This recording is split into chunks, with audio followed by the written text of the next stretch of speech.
Hey, konnichiwa minasan, it's Gray from Wakizashi's Teahouse over in Japan. Not on Mars, by the way. I think I'm in Japan. How are you doing? Are you good? Are you Genki? Here I am back with a review. Yes, I'm still doing reviews, even if it's just one a week at the moment. I'm trying to get my comic book mojo back. But I'll tell you what, this issue helped. This is the new Mark Millar, the second within 2 weeks. New Mark Millar miniseries. It's Prodigy, Slaves of Mars, issue 1. Written by Mark Millar, of course, with art by Stefano Landini. So I'm not going to go on too long. I'm just going to say I enjoyed this. It's a lot of setup. It's fine if you've not read any Prodigy before. You can dive right in with this mini-series, which I've done. I've only seen him in Big Game before this. I've got to be careful I say that, right? Big Game with an M, with a M at the end. But I love that. I love that mini-series as well. So this is more about Edison Crane. We get more of who he is, what he's about. Quite a little bit of expo, but it works in this issue and it sets things up. It makes it intriguing for what's going to follow. So before I get carried away on one of my crazy Wakizashi waffles, take it away, Gray. For readers new to the character, Prodigy is Edison Crane.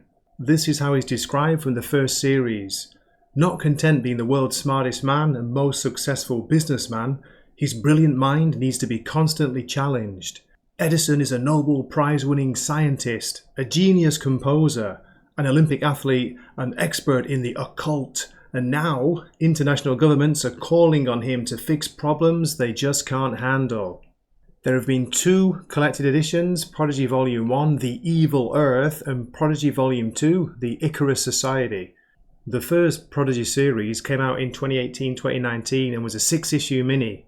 It had art by Raphael Albuquerque. I love that name, by the way.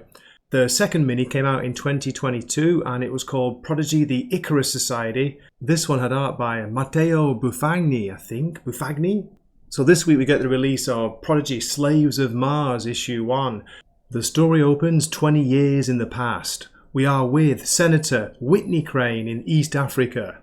We open with a typically classic line by Millar. What is the device and why was it hidden in your rectum, Senator Crane? Senator Crane tells him it's the CPU of the robot in front of them. The robot, named Kelvin, was Senator Crane's personal assistant that he designed.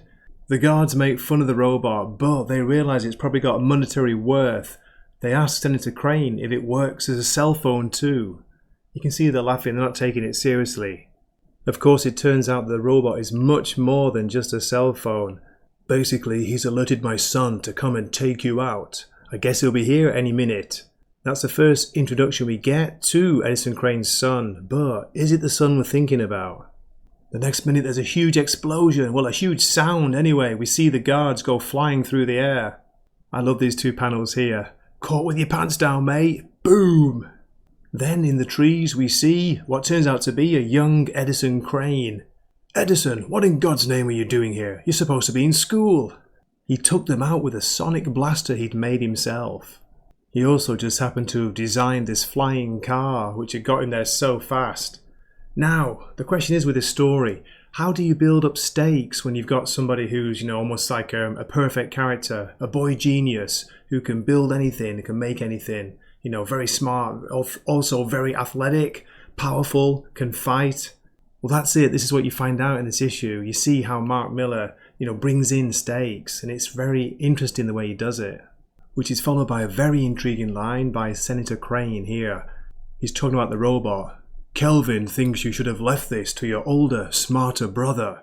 He's the one we were expecting. Now this is where because I've not read any previous Prodigy, this is the first time I hear about Edison having an older brother, and his father of course. Next we jump forward in time to the present day, this morning in fact. We're 20 miles outside New York City on a huge cruise ship. Someone's asking, are you really Edison Crane? And here he is. It's a young girl who's asking him. She seems surprised that he's sailing on a ship, an ordinary ship as she puts it, because Edison Crane is a famous billionaire. We get a little bit of expo here where he's saying that, I'm just coming back from a case in the Himalayas. It taught me to take life a little slower. The exposition continues when Edison is basically telling her and telling us, the readers, he realises he needs to reconnect with his father. Apparently he's always felt the need to prove himself, to earn his love. But now he realises it's enough just to be his son. What's going on here? Mark Millar being very sentimental? But of course he follows this up with a little gag. The girl's mother, I presume, replies, this is getting a little heavy, Doctor. She really just wanted a selfie with you. And in true Edison Crane style, he tells her, I'll give you something better than a selfie. You can film me racing the ship to the port.